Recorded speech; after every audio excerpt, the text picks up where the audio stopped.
Welcome to AY exam. GK कुछ important question लाए हैं।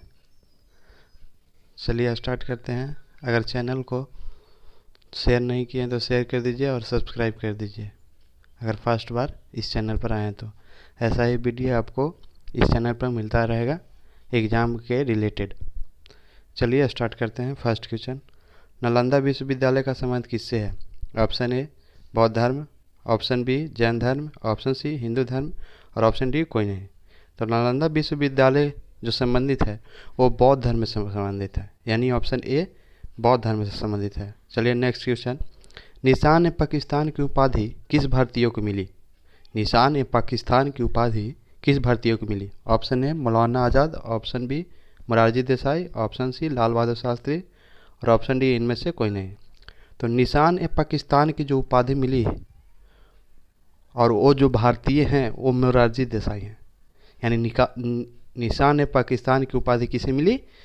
मोरारजी देसाई के, यानी ऑप्शन बी इसका राइट आंसर है। नेक्स्ट क्वेश्चन, बिरजू महाराज का संबंध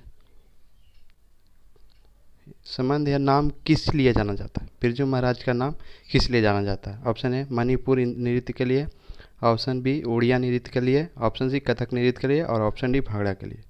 तो बिरजू महाराज जो थे वो कथक नृत्य के लिए जाने जाते थे, यानी जो बिरजू महाराज थे वो कथक नृत्य करते थे, यानी ऑप्शन सी इसका राइट आंसर है।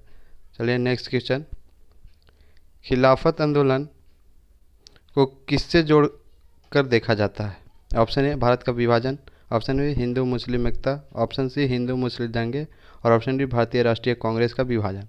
तो खिलाफत आंदोलन को जो जोड़कर देखा जाता है वो हिंदू मुस्लिम एकता के साथ जोड़कर देखा जाता है। खिलाफत आंदोलन को हिंदू मुस्लिम एकता के साथ जोड़कर देखा जाता है, यानी ऑप्शन बी इसका राइट आंसर है। चलिए नेक्स्ट क्वेश्चन, मोहम्मद गौरी का कहाँ का शासक का था? जो मोहम्मद गौरी थे वो कहाँ के शासक थे? ऑप्शन ए पेरिस का, ऑप्शन बी इराक का, ऑप्शन सी अफगानिस्तान का और ऑप्शन डी ईरान का। तो मोहम्मद जो गौरी थे वो अफगानिस्तान का शासक थे, यानी ऑप्शन सी इसका राइट आंसर है। चलिए नेक्स्ट क्वेश्चन, भारत द्वारा भेजा गया पहला उपग्रह कौन सा था? भारत द्वारा भेजा गया पहला उपग्रह कौन सा था? Option A Bhaskara 1, option B Aryabhata, option C INSAT 1A और ऑप्शन डी रोहिणी D2। तो भारत द्वारा भेजा गया पहला उपग्रह था वो आर्यभट्ट था, यानी ऑप्शन बी इसका राइट आंसर है, आर्यभट्ट था भारत द्वारा भेजा गया पहला उपग्रह। चलिए नेक्स्ट क्वेश्चन, भारतीय राष्ट्रपति की अधिकतम आयु कितनी हो सकती है? भारतीय जो राष्ट्रपति जो बनता है उनका अधिकतम आयु कितना हो सकता है? ऑप्शन ए 65 वर्ष, ऑप्शन बी 60 वर्ष, ऑप्शन सी 75 वर्ष और ऑप्शन डी कोई नहीं। तो लिमिट नहीं होता है भारत के राष्ट्रपति का अधिकतम आयु कितनी हो सकती है, इसीलिए इसका राइट आंसर है ऑप्शन डी इसका राइट आंसर है। चलिए नेक्स्ट क्वेश्चन, भारत में दिए जाने वाला सर्वोच्च वीरता पुरस्कार कौन सा है? Option A Bharat Ratna, option B Param Vir Chakra, option सी वीर चक्र और ऑप्शन डी कीर्ति चक्र। भारत में दिए जाने वाला सबसे सर्वोच्च वीरता पुरस्कार जो है वो ऑप्शन बी यानी परमवीर चक्र होता है। परमवीर चक्र जो है सर्वोच्च वीरता पुरस्कार है, यानी ऑप्शन बी इसका राइट आंसर है। नेक्स्ट क्वेश्चन, आधुनिक ओलंपिक खेल कब शुरू हुए थे? आधुनिक ओलंपिक खेल कब शुरू हुए?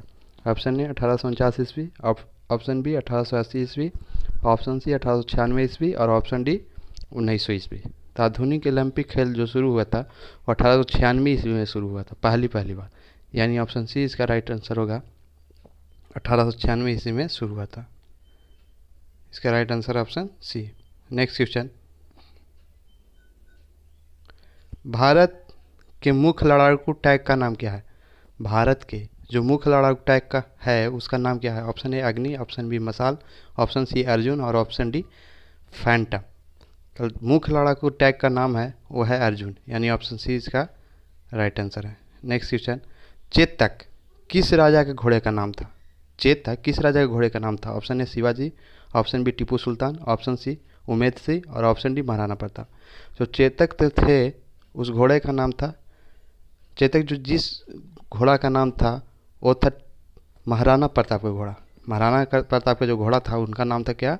चेतक, यानी ऑप्शन डी इसका राइट आंसर है। नेक्स्ट क्वेश्चन, हॉटलाइन क्या है? हॉटलाइन क्या है? ऑप्शन ए एक विद्युत तार, ऑप्शन बी एक दूरसंचार कड़ी, option D C hard disk और ऑप्शन डी मोडेम। तो हॉटलाइन जो है एक दूरसंचार कड़ी है, हॉटलाइन क्या है? एक दूरसंचार कड़ी, यानी इसका राइट आंसर होगा ऑप्शन बी, एक दूरसंचार कड़ी। चलिए नेक्स्ट क्वेश्चन, निम्नलिखित में से कौन सा त्यौहार पैगंबर मोहब्बत के जन्मदिन पर मनाया जाता है? पैगंबर मोहब्बत के जन्मदिन पर मनाया जाता है। Option A Eid ul Zuha, option B Muharram, option C Eid ul Fitr और ऑप्शन डी ईद उल मिलाद।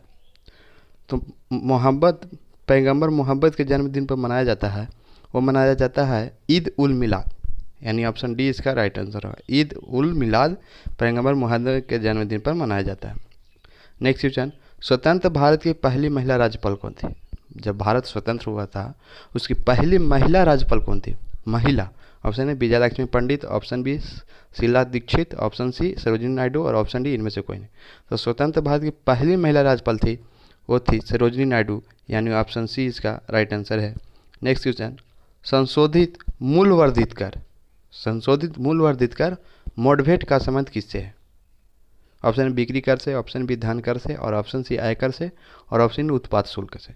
तो संशोधित मूल्य वर्धित कर है, उसका जो संबंध है वो बिक्री कर से संबंधित होता है। किससे संबंधित है? मोडभेट बिक्री कर से संबंधित है, यानी अब इसका राइट आंसर ऑप्शन ए होगा, बिक्री कर, मोडभेट। भूटान की राजधानी क्या है? Option A Paris, option B Kabul, option C Thimphu और ऑप्शन डी तेहरान। तो भूटान की जो राजधानी है वो थिम्पू है, यानी इसका right answer option C Thimphu, C. परमाणु सिद्धांत का खोज किसने किया? परमाणु सिद्धांत का खोज किसने किया था? तो परमाणु सिद्धांत का जो खोज किया था, चलिए ऑप्शन सुन लेते हैं। Benjamin, option B Marie Curie, option C Albert Einstein और ऑप्शन डी जॉन डाल्टन। तो परमाणु सिद्धांत का जो खोज किया था वो जॉन डाल्टन थे। कौन थे परमाणु सिद्धांत का खोज करने वाला? जॉन डाल्टन, यानी ऑप्शन डी इसका राइट आंसर होगा, John Dalton, sorry option D right answer John Dalton. चलिए नेक्स्ट क्वेश्चन, मैकमोहन रेखा किन देशों के बीच है? मैकमोहन रेखा बोलिए या मैकमोहन लाइन बोलिए, बात बराबर है, लाइन और रेखा एक ही होता है। मैकमोहन लाइन किस देशों के बीच है? ऑप्शन ए भारत और पाकिस्तान, ऑप्शन बी पाकिस्तान और श्रीलंका, ऑप्शन सी भारत और चीन और ऑप्शन डी पाकिस्तान और चीन। तो मैकमोहन जो रेखा है वो भारत और चीन के बीच पड़ता है। मैकमोहन रेखा किसके बीच पड़ता है? भारत और चीन के बीच, यानी इसका सी राइट आंसर होगा। चलिए नेक्स्ट क्वेश्चन, भारतीय इतिहास में किस युग को स्वर्ण युग के नाम से जाना जाता है? भारतीय इतिहास में किस युग को स्वर्ण युग के नाम से जाना जाता है? ऑप्शन ए आर्य युग को, ऑप्शन बी गुप्त काल को, ऑप्शन सी मौर्य युग को और ऑप्शन डी स्लेव काल को। तो भारतीय इतिहास में स्वर्ण युग जो माना जाता है वो गुप्त काल को माना जाता है। किस काल को? गुप्त काल को स्वर्ण युग माना जाता है, यानी बी इसका राइट आंसर होगा, गुप्त काल को स्वर्ण युग माना जाता है। किसने घोषणा की कि स्वराज मेरा जन्म सिद्ध अधिकार है तथा मैं इसके लेकर ही रहूंगा? ये स्लोगन है, स्वराज मेरा जन्म सिद्ध अधिकार क्या है? एक स्लोगन है। वो किसने घोषणा की? जो स्लोगन स्वराज मेरा जन्म सिद्ध अधिकार है वो किसने घोषणा की? ऑप्शन ए बाल Gangadhar Tilak, option B Lala Lajpat Rai, option C Gopal Krishna Gokhale और ऑप्शन डी नेताजी सुभाष चंद्र बोस। तो स्वराज मेरा जन्म सिद्ध अधिकार है बाल गंगाधर तिलक ने किए थे, यानी ऑप्शन बी ए इसका राइट आंसर है। चलिए नेक्स्ट क्वेश्चन, भारत में कौन से अन्न की सबसे अधिक पैदावार है? भारत में कौन सा अन्न सबसे ज़्यादा पैदा होता है? ऑप्शन ए चावल, ऑप्शन बी गेहूँ, ऑप्शन सी मक्का और ऑप्शन डी चना। तो भारत में जो सबसे अधिक पैदावार अन्न है वह है चावल, यानी ए इसका राइट आंसर है।